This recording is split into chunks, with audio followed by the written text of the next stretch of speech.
வயதானவர்களுக்காய் நாம் ஜெபிப்போம். கிருபையும் இரக்கமும் நிறைந்த எங்கள் நல்ல பரிசுத்தமுள்ள நல்ல தகப்பனே, அப்பா, இந்த வேலைக்காக உமக்கு நன்றி. இந்த வேலையில் கர்த்தாவே, வயது முதிர்ந்த தாய் தகப்பன்மார்களை நினைக்கிறோம். தேவரீர் நீர் தாமே அவர்களுக்கு இரக்கம் செய்வீராக.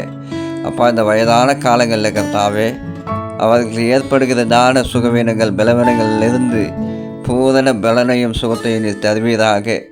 தேவரீர் நீர் தாமே அந்த காலங்களிலே அவர்களுக்கு ஏற்படுகிறதான கண் குறைபாடுகள், காதுகள் கேட்காமை, முழங்கால் வலிகள், உடல் சோர்வுகள், பலவீனங்கள் எல்லாவற்றிலும் இருந்து கர்த்தாவே நீர் தாமே அவர்களை விடுதலையாக்கி கழுகை போல கர்த்தாவே மீண்டுமாய் வாழ வயதை போல அவர்களுக்கு பலத்தை கொடுத்து ஆசீர்வதிக்கும்படி ஆட்சேபிக்கிறேன்.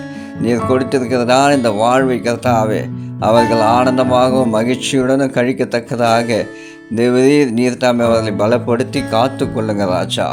கிருபையினாலே முடிசூட்டி கொள்ளுங்க. உம்முடைய நாமம் மகிமைப்படுவதாக. இந்த வயது சென்ற பெற்றோர்களை கர்த்தாவே ஆசீர்வதித்து காத்து கொள்ளுங்க, வழிநடத்துங்க.